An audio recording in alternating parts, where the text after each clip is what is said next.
मैं मानती हूं कि पाकिस्तान को बिल्कुल टेररिज्म के ऊपर काम करना चाहिए और बहुत पहले कर लेना चाहिए था। बार बार हमें कई कंट्रीज जिसमें भारत भी शामिल है वो चिल्ला चिल्ला के बेचारों के गले बैठ गए कि जी आप ये टेररिज्म रोकिए, लेकिन आपको समझ में नहीं आया। आपको समझ में उस वक्त आया जब आपके अपने ही सर पे आके ये फटने फूटने शुरू हो गए। उससे पहले आपने ना तो किसी बात को माना और ना ही किसी बात के ऊपर काम करने की कोशिश की। लेकिन अब सारी बात यह है कि केपीके हो चाहे बलूचिस्तान के लोग हों, वो बहुत तंग आ गए हैं। उनके ही ऊपर ऑपरेशंस होते हैं, उन्हीं को गलत ठहराया जाता है, उन्हीं को टेररिस्ट बताया जाता है और उन्हीं को मारा जाता है। और तालिबान ने एक बार फिर पाकिस्तान से बदला ले लिया है। हालांकि पाकिस्तान ये कबूल नहीं कर रहा है। पाकिस्तानी सेना यह दावा कर रही है कि बलूच विद्रोहियों ने उस पर हमला किया है और वो भी बदला लेने का ऐलान कर रही है। हालांकि पाकिस्तानी एक्सपर्ट्स को लगता है कि इस साजिश के पीछे भी तालिबान ही है। पाकिस्तान में बलूचिस्तान के जिस इलाके में हमला हुआ है वो पाक अफगान बॉर्डर के करीब है। यहां तालिबान का प्रभाव भी है और सारे सबूत तालिबान की तरफ ही इशारा कर रहे हैं। बलूचिस्तान में विद्रोहियों के हमले से पाकिस्तान दहल गया। अब तक पाकिस्तान के 18 सैनिक मारे गए हैं और शहबाज की नींद उड़ाने वाला दावा यह है कि विद्रोहियों के हमले की रफ्तार लगातार बढ़ रही है। दुनिया के दूसरे देशों में अगर उनकी सेना पर हमला होता है तो वो बदला लेते हैं, लेकिन पाकिस्तान दूसरे टाइप का देश है, इसलिए यहाँ सिर्फ बदला लेने का ऐलान किया जाता है। तस्वीरों में देखिए, विद्रोहियों ने पाकिस्तान की सेना के 18 जवानों को मार दिया तो पाकिस्तान के army chief general Syed Asim Munir ने बलूचिस्तान का दौरा किया। सबसे पहले उन्होंने प्रेजेंटेशन देकर बताया कि पाकिस्तानी सैनिक कैसे मोर्चा छोड़कर भाग गए। इसके सेठ साहब चले, ये तो मुज़ाकरात की गेम पाकिस्तान में नई नहीं है और शायद पाकिस्तान में टेररिज्म भी नया नहीं है, लेकिन वक्त के साथ हम इस पर काबू नहीं पा सके और अब बलूचिस्तान में एक बहुत बड़ा वाकया रूनुमा हुआ। हमारी बड़ी तादाद एहलकारों की वहाँ शहीद हुई है, इसी वजह से आर्मी चीफ भी वहाँ पहुँचे, गवर्नर वज़ीर आला बलूचिस्तान भी पहुँचे। लेकिन इस पे इमरान खान साहब भी अपने ट्वीट में इजहार कर रहे हैं तशवीश का कि पनप रही है वहाँ दहशतगर्दी, तो उसके मुहर्रिकात क्या हैं कि बलूचिस्तान में इस तरह? आयशा, ये बड़ी सीरियस इश्यूज़ हैं। आपने कुछ स्टेटिस्टिक्स अगर आप देखें तो इस साल 2024 में और 2023 को कंपेयर करें तो ओवर 66% इंक्रीज हुई है ऑन टेररिस्ट इंसिडेंट्स और कैजुअलिटीज में। हेलो दोस्तों, जैसा कि आपने हाईलाइट में देखा, पाकिस्तान के बलूचिस्तान प्रांत में स्वतंत्र राष्ट्र की मांग कर रहे बलूच विद्रोही के साथ मुठभेड़ में 18 सैनिक मारे गए। पाकिस्तान सेना बलूचिस्तान में बलूची के खिलाफ अभियान चल रहा है। उसी दौरान कालत जिले में मानो हिंसा में मुठभेड़ में 23 विद्रोही मारे गए। यह मुठभेड़ शुक्रवार शनिवार रात में हुई थी। तो दोस्तों चलिए देखते हैं कि पाक मीडिया इस पर क्या रिएक्शन देता है, उनका क्या कहना है इस वीडियो के बारे में। सेठ साहब चले, ये तो मुज़ाकरात की गेम पाकिस्तान में नई नहीं है और शायद पाकिस्तान में टेररिज्म भी नया नहीं है, लेकिन वक्त के साथ हम इस पर काबू नहीं पा सके और अब बलूचिस्तान में एक बहुत बड़ा वाकया रूनुमा हुआ। हमारी बड़ी तादाद एहलकारों की वहाँ शहीद हुई है, इसी वजह से आर्मी चीफ भी वहाँ पहुँचे, गवर्नर वज़ीर आला बलूचिस्तान भी पहुँचे।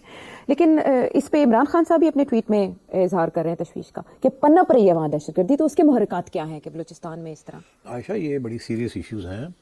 आपने कुछ स्टेटिस्टिक्स अगर आप देखें तो इस साल 2024 में और 2023 को कंपेयर करें तो ओवर 66% इंक्रीज हुई है ऑन टेररिस्ट इंसिडेंट्स और कैजुअलिटीज में। 66% एक साल में, ऑलमोस्ट डबल हो गया ना जी। तो दिस इज वेरी सीरियस। ये जो ट्रेंड है 23 एंड 22 देख लें, वो भी ऐसे ग्राफ जा रहे हैं, ये बढ़ते जा रहे हैं, ये कम नहीं हो रहे। इट्स ऑलमोस्ट कि वो कहते हैं कि 685 सोल्जर्स सिक्योरिटी के लोग मारे गए हैं। अब आप सोचिए that's 360 days, it's almost 2 a day। ये तो अनहर्ड ऑफ है और ये जो इट्स रिकॉर्ड इंक्रीज। तो इसलिए कहते हैं कि पिछले 9 साल में अगर रिकॉर्ड आप देख लें तो इतने लोग कभी नहीं मारे गए सिक्योरिटी के। मगर ये सिर्फ सिक्योरिटी के नहीं है इशू, सिविलियंस भी मारे गए। टोटल रिकॉर्ड अगर आप देखें तो 1200 से ज्यादा लोग मारे गए, civilians and security people this year alone 24। तो this is quite significant। और मतलब है कि इतने ज्यादा 400 से ज्यादा इंसिडेंट्स हुए हैं एक साल में। ऐसे लगता है कि हर रोज कुछ ना कुछ हो रहा है इस मुल्क में, कोई इंसिडेंट हो रहा है, कोई मारा जा रहा है, कोई नहीं मारा जा रहा है। तो दिस इज वेरी सीरियस। और ये सीरियस इतना सीरियस है कि अब चाइनीज के साथ सिपेक रुका हुआ है। चाइनीज, अभी आपने देखा चाइनीज एम्बेसडर जो थे, ये पॉइंट पर्सन जो है, secretary is looking after CPEC and Pakistan affairs, अभी आज तस्वीर छपी भी थी प्राइम मिनिस्टर साहब के साथ बैठे हुए। क्या बातें हो रही है, मैंने पहले भी इस प्रोग्राम में बताया आपको बातें क्या हो रही हैं। सारा चाइनीज एक्टिविटी हॉल्ट पे आ गई। वो कह रहे हैं हमारी सिक्योरिटी का मसला हल करें। The Chinese president is under enormous pressure and so therefore पहले तो उनको ये कहा गया था कि आप हिल नहीं सकते without armoured vehicles and armoured personal. अब वो मतलब है कि इतनी जितनी सिक्योरिटी उनको चाहिए वो तो हमारी प्रोविंशियल गवर्नमेंट प्रोवाइड ही नहीं कर सकती। There are over 100,000 Chinese engineers and workers and staff in this country. तो if that is the case तो पूरी एक फोर्स चाहिए उसके लिए। चाइना ने सजेस्ट किया था, ये मैंने पहले भी कहा कि हम हेल्प करते हैं, विल डू अ जॉइंट। हम नहीं माने, and rightly so, because it's not a good idea कि आप फॉरेनर्स आ जाएं यहाँ अपने आप को प्रोटेक्ट करने के लिए। यही तो अमेरिका चाहता था, जो कि हमने नहीं माने थे उस वक्त। ब्लैक वाटर जब वो भेज रहे थे तो यही था ना। और तो इसलिए I think these issues have to be resolved. Gwadar भी रुक गया। वो जो सारी जो कहानी बनी थी about the great new city of Gwadar that's coming up, लोगों ने जमीनें खरीदनी शुरू कर दी, ये हो गया वो हो गया, सब ठप हो गए। एक आध कुछ जहाज आ जाता है वहाँ, बाकी nothing is happening। वहाँ भी जो होटल एक बनाया उन्होंने, वो भी अंडर थ्रेट है, वहाँ पहुँच गए terrorist. So I'm afraid they have to sort this out. But ये इतने बिजी हैं हम लोग आर इंटरनल लड़ाई झगड़े कि we are not paying enough attention to this serious issue of terrorism जो कि आपको अफगानिस्तान से आ रही है। ठीक, यानी बलूचिस्तान एंड केपी दोनों अफगानिस्तान के साथ लिंक है, एंड वहां से जो लिंक है with India. So you know ये अब पूरा एक रीजनल इशू बनता जा रहा है, और आपने you can not solve one without solving the other. आप इंडिया के साथ सॉल्व करेंगे तो इंडियन हैंड इन अफगानिस्तान कम होगा। अगर इंडिया के साथ मसले हल नहीं होंगे तो ये चलता रहेगा। अगर इंडिया इस तरीके से इंटरवेंशन करता रहेगा तो फिर आप भी शुरू कर देंगे intervention in India, whether it's in Kashmir और एल्सवेयर। तो ये बात फिर आगे बढ़ती जाती है ना, कम तो नहीं होती। मगर इंडिया इतना वल्नरेबल नहीं है ना जितने हम वल्नरेबल हैं। तो दिस इज द इशू। तो I think national security establishment को सीरियसली देखना पड़ेगा इस चीज को, बिकॉज ये एक ट्रेंड जो है इज वेरी डेंजरस, अपवर्ड जा रहा है। ये सबसे ज्यादा खतरनाक बात। और जिस तरह से आपने शुरू में बताया कि माजी में हमने गिरा हुआ ग्राफ देखा, लेकिन ये जो पिछले साल है, कुछ 1-2 साल, इनमें हमने ग्राफ ऊपर जाते हुए जो हाथ तलाश करनी होंगी और कोई देर पा हल सामने लाना होगा। सिट साहब, बड़ी हवाएं और बड़ी अफवाहें जैसे ही 2025 शुरू हुआ तो गर्म थी कि इमरान खान साहब इसी साल रिहा हो जाएंगे, नए इलेक्शन की तारीख भी आ जाएगी, कोई मार्च अप्रैल फार्मूला भी डिस्कस हो रहा था, और मीनवाइल गवर्नमेंट के किसी बड़े करप्शन स्कैंडल की भी बाज़गश्त थी कि उसके बाद डोमिनो इफेक्ट शुरू होगा और मामला काउंटडाउन की तरफ जाएंगे। कौन कह रहा था ये सारे सहाफ़ी कह रहे थे, हम तो नहीं कह रहे थे। हाँ, लेकिन आपने तो रिहाई के हवाले से एक प्रेडिक्शन की थी ना कि कब जाके वो अभी भी मेरी प्रेडिक्शन जारी है, 2 महीने पड़े हैं। वो रिहाई नहीं मैंने कहा था, मैंने कहा था कि बाहर आ जाएंगे। बाहर से मुराद ये नहीं है कि रिहाई हो जाएगी, हाउस अरेस्ट हो सकती है, हो सकता है, कोई दरमियाना रास्ता कुछ भी हो सकता है। अभी भी मैं समझता हूँ डिपेंड करता है कि किस हद तक वो कॉम्प्रोमाइज करने के लिए तैयार है।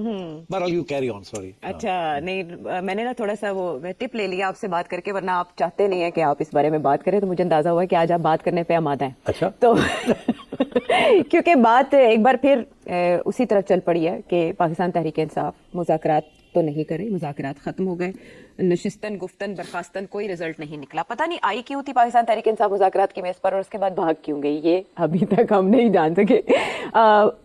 एहतजाज की कॉल दी गई है, यौम स्याह समझ लें, क्योंकि 8 फरवरी को आम इंतखाब को 1 साल मुकम्मल हो जाएगा।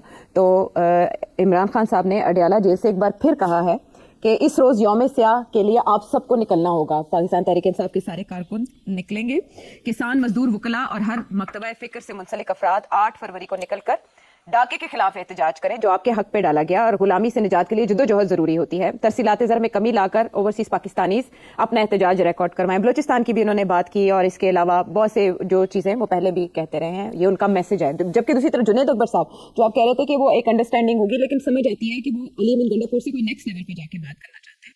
वो ये कह रहे हैं कि हमारे लॉन्ग मार्च, पहले वाले लॉन्ग मार्च में ये फर्क होगा कि पहले हमारी क़यादत इदारों के साथ राब्ते में थी, इस बार किसी से कोई बात नहीं होगी। और अगर वो कहते हैं मुझे अरेस्ट किया गया तो आप मेन शाहराह ब्लॉक कर दें, और शहबाज शरीफ याद रखें कि कल हमारी हुकूमत आई तो आपके बच्चे भी रोएंगे। अगर हमारी हुकूमत में शहबाज शरीफ के बच्चे ना रोए तो पीटीआई को छोड़ दूंगा।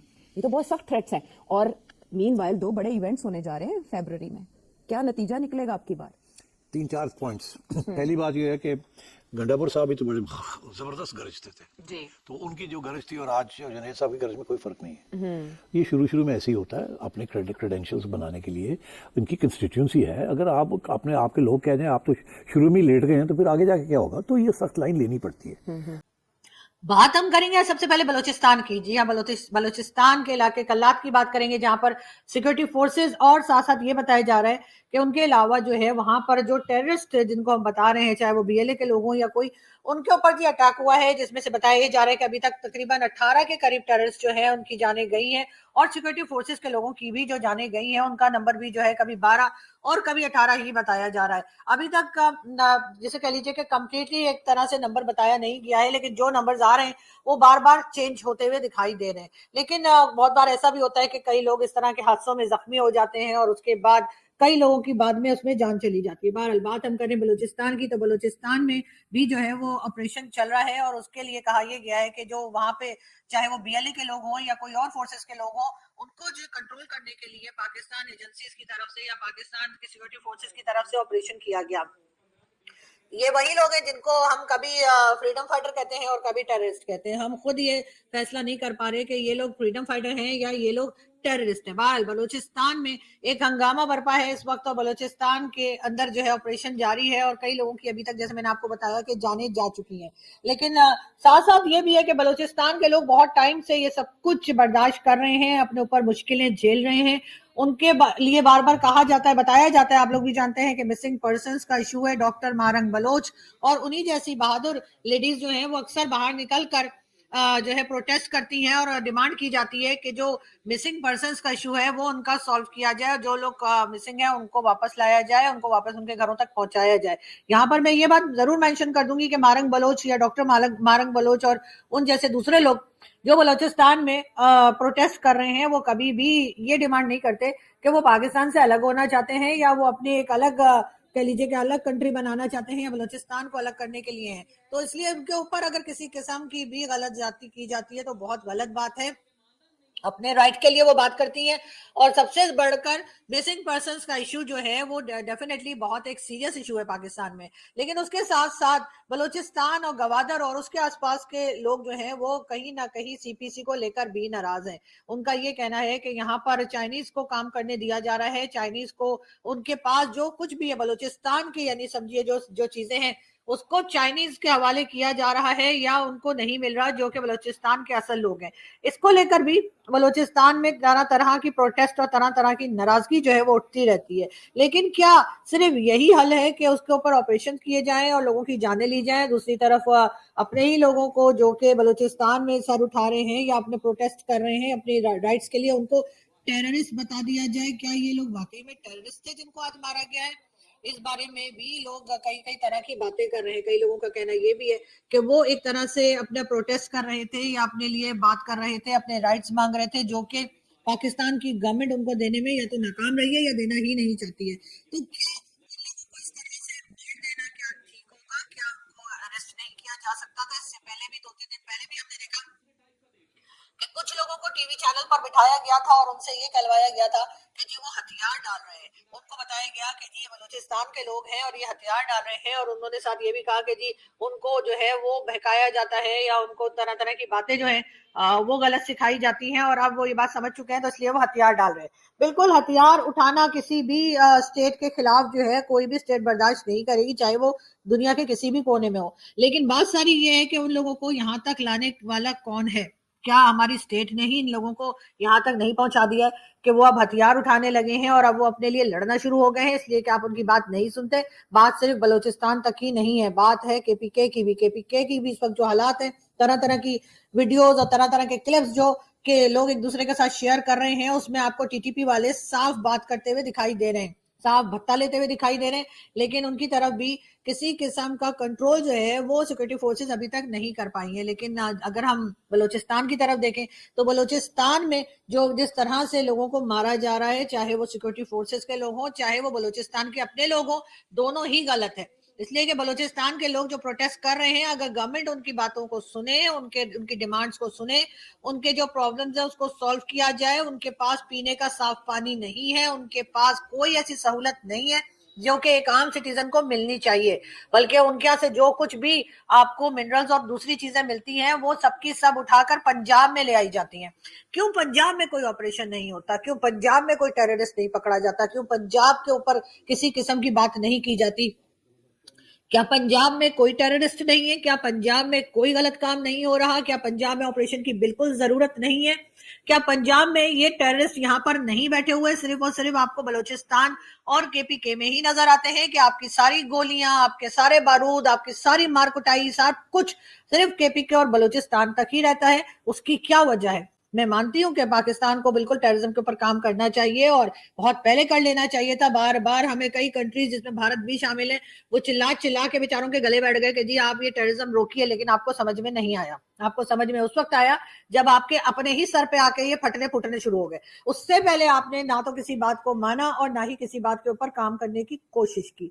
लेकिन अब सारी बात यह है कि केपीके हो चाहे बलूचिस्तान के लोग हों, वो बहुत तंग आ गए हैं। उनके ही ऊपर ऑपरेशंस होते हैं, उन्हीं को गलत ठहराया जाता है, उन्हीं को टेररिस्ट बताया जाता है और उन्हीं को मारा जाता है। तो क्या वजह है कि ये जो कुछ हो रहे, जो ऑपरेशंस चल रहे हैं, और इससे पहले भी केपीके के लोगों ने और स्वात के लोगों ने भी ये कहा था कि जी अगर आपने ऑपरेशन दोबारा शुरू करना है तो आप पंजाब से शुरू कीजिए, लेकिन पंजाब से ऑपरेशन शुरू नहीं किया जा रहा। क्या पंजाब में कुछ गलत नहीं हो रहा? क्या पंजाब में कोई टेररिस्ट नहीं है? क्या पंजाब में ऐसा कुछ नहीं हो रहा जिसके लिए पंजाब से ऑपरेशन शुरू किया जा सके? ये हाफिज सईद कहाँ बैठा है? ये मसूद अजहर कहाँ है? और इसी तरह के बाकी जो टेररिस्ट जिनको दुनिया पहचानती है, जो हर कोई जिसका नाम लीजिए जो टेररिस्ट कहलाता है, वो न जाने पाकिस्तान से क्यों निकलता है, कोई मुझे ये बता दे। उसके बाद कहते हैं जी ऐसे बात ना करो और वैसे बात ना करो और ये ना बोलो वो ना बोलो।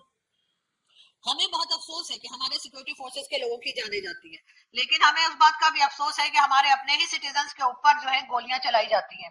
दोस्तों, जैसा कि आपने वीडियो में देखा, पाकिस्तान सेना की टुकड़ी मानगेचर बलूची द्वारा अपनी मांगों को लेकर रोके गए रास्ते खुलवाने के लिए की गई थी। उसी दौरान सेना द्वारा बल प्रयोग की हालत बिगड़ गई और दोनों पक्षों की गोलाबारी शुरू हो गई। सेना की ओर से जारी बयान में कहा गया कि बड़ी संख्या में हथियारबंद लोग मौजूदगी को देखते हुए मौके पर सेना और एजेंसियों के अंतरिम टुकड़ियों पर भेजी गई। उनकी संयुक्त कार्रवाई की हालत काबू पा लिया गया और मार्ग पर आगमन शुरू हो गया है, जिसे देखते हुए इलाके में बड़ी संख्या सुरक्षा बल तैनात है और अशांति पैदा करने वाली को धारणा पकड़ चल रही है। मुठभेड़ विभिन्न स्थानों पर सुरक्षा बल द्वारा 10 विद्रोहियों को मारे जाने के बाद 24 घंटे से भी कम समान हुई है। पाकिस्तानी सेना इन तहरीक तालिबान, पाकिस्तान बलूच लिबरेशन आर्मी और कुछ अन्य उग्रवादी संगठनों के खिलाफ देश भर में अभियान चल रहे हैं। इसी दौरान मंगेचर मुठभेड़ में हुई विवाद 2024 उग्रवादियों के हमले में पाकिस्तान में सुरक्षा बलों कुल 685 जवानों की मौत हुई है। तो दोस्तों, वीडियो कैसा लगा अपनी राय कमेंट बॉक्स में जरूर दें। वीडियो पसंद आए तो लाइक और सब्सक्राइब करना ना भूलें।